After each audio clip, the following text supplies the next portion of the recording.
Alors, bonjour collègues, bienvenue à cette autre vignette capsule vidéo sur les changements systémiques, sur qu'est-ce qui peut nous éclairer dans nos efforts pour être contributifs d'une transition socio-écologique.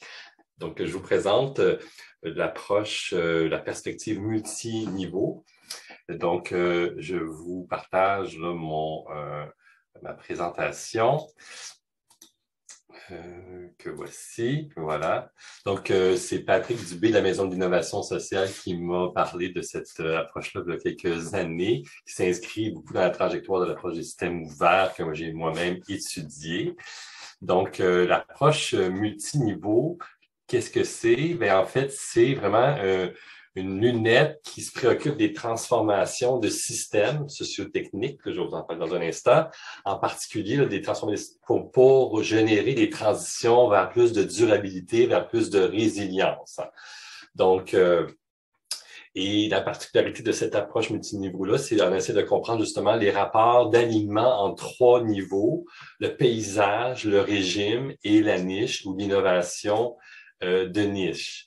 Donc, on voit là un peu dans un premier temps là, justement là, ce diagramme-là que vous avez peut-être déjà vu là, donc qui met en interface ces trois niveaux-là. On va les regarder ensemble plus précisément. Donc, l'approche, d'abord peut-être le niveau, peut-être définir d'abord quand on parle de système sociotechnique, c'est de quoi on parle, donc sociaux, donc on parle humain, de regroupement d'humains, d'interfaces d'humains et des techniques, donc pour de technologies, mais aussi des pratiques, des interventions, donc comment des humains et des pratiques ou des technologies se configurent ensemble pour agir, pour générer produire des choses, générer des changements, etc.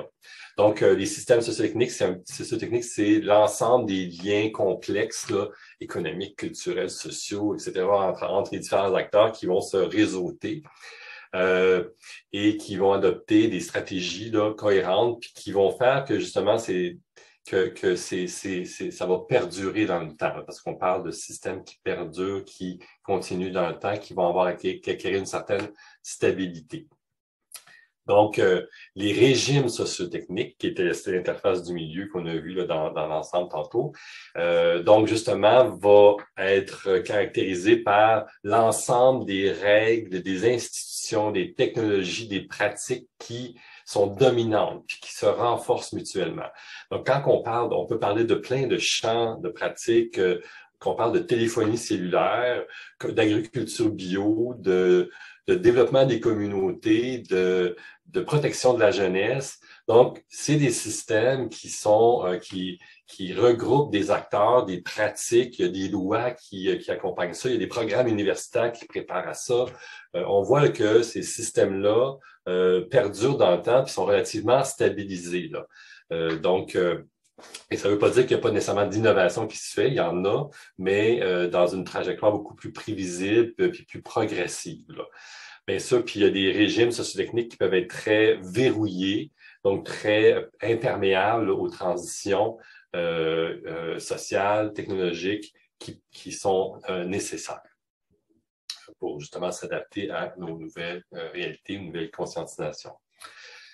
Le paysage, le niveau du haut, dans le fond, parle des évolutions contextuelles plus larges, hein, les modèles culturels qui viennent influencer notre vie en société. Ça peut être aussi des phénomènes politiques, économiques majeurs, des crises, des chocs, des COVID, des catastrophes naturelles ou politiques qui viennent justement agir, faire pression là, sur les régimes, là. Donc, les paysages, on parle, c'est des choses qu'on contrôle pas directement, mais il y a des acteurs qui sont particulièrement actifs pour faire bouger les choses dans le paysage. On pense aux mouvements sociaux, par exemple, qui vont justement tenter là, de capitaliser sur certains phénomènes pour pouvoir faire en sorte que les régimes vont bouger, vont évoluer, vont changer. Donc, la transition socio-écologique actuellement est un de ces éléments-là importants du paysage qui fait pression sur les municipalités, les gouvernements nationaux, provinciaux, sur les entreprises, etc. Donc, on sent ces pressions dans le paysage, mais il y a aussi d'autres éléments qu'on pourrait identifier comme justement la reconnaissance des réalités autochtones, les rapports de colonisation qui ont fait des ravages puis qui perdurent, l'égalité homme-femme, puis les rapports de domination qui perdurent dans certaines sphères. Tout ça fait partie de notre paysage puis nos régimes cherchent justement là, à subissent les pressions pour pouvoir tenir davantage compte de ces perspectives-là, de ces réalités-là. L'innovation de niche, qui je trouve avec la couche du bas dans notre diagramme, est le lieu là, vraiment des innovations radicales, là, où il y a des acteurs qui sont engagés, dévoués, qui vont développer des nouvelles réponses socio-technologiques pour pouvoir composer justement souvent avec les pressions puis les défis que le paysage nous met en évidence. Là. Donc, ces innovations-là, bien sûr, vont être cherchent à être fondamentalement différentes là, du régime, justement, pour pouvoir amener des nouvelles opportunités de composer avec ces défis-là que les régimes actuels n'arrivent pas là, à relever. Donc, au départ, souvent, ces innovations-là sont instables, puis ils sont pas nécessairement très performantes. C'est pour ça qu'ils ont besoin d'être un espace, ils ont besoin d'espaces d'incubation protégés, justement, là, pour pouvoir se développer. Si on les met tout de suite au jeu, ça va les éteindre, Donc, on a besoin de ces espaces d'incubation-là. Et puis c'est souvent des acteurs, justement, là, des petits réseaux d'acteurs, souvent extérieurs au régime, puis ou marginaux, qui vont développer ces innovations-là. Puis quand elles sont suffisamment matures, ben là, les régimes vont pouvoir là, les intégrer. Donc, ce qui est intéressant dans l'approche multi-niveau, c'est que justement, là, on va essayer de comprendre les forces entre ces trois niveaux-là pour voir justement comment les forces déstabilisatrices là, des innovations de niche puis du paysage combattent ou sont en interaction avec les forces stabilisatrices là, du régime, justement comment on peut créer de l'ouverture. Et puis là, justement, comment on peut être plus perméable justement à ces rapports-là pour que nos régimes fassent la transition qu'ils ont besoin de faire pour qu'on puisse survivre et composer avec les défis sociaux et écologiques avec lesquels on fait face. Là. Donc, voilà. Donc, pour Communagir, bien sûr, nous, on est particulièrement, je pense, interpellés par le niveau de régime sociotechnique. On se retrouve souvent invités à être au cœur de réseaux de ces acteurs-là.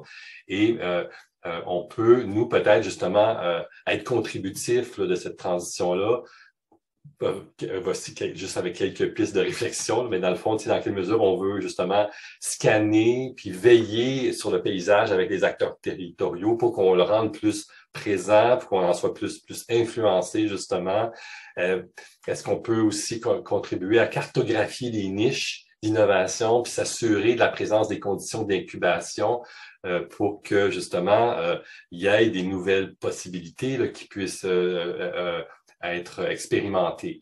Toute la question justement des expérimentations, là, on peut être contributif de ça, nous, dans une certaine mesure.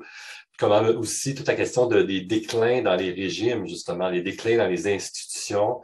On sait là, que nos institutions n'y arrivent plus, sont arrivées à bout, au bout de certaines de leurs capacités. Donc, il y a des acteurs de ces institutions-là, puis à l'extérieur, qui en sont conscients de ces déclins-là. Est-ce qu'on peut créer des alliances, créer d'ouverture justement aux innovations de niche pour pouvoir répondre aux défis? Puis toute la question justement de mise en réseau de ces acteurs-là là, qui gèrent justement le déclin des institutions, puis sont ouverts aux innovations. Donc, est-ce qu'on peut être contributif de ça?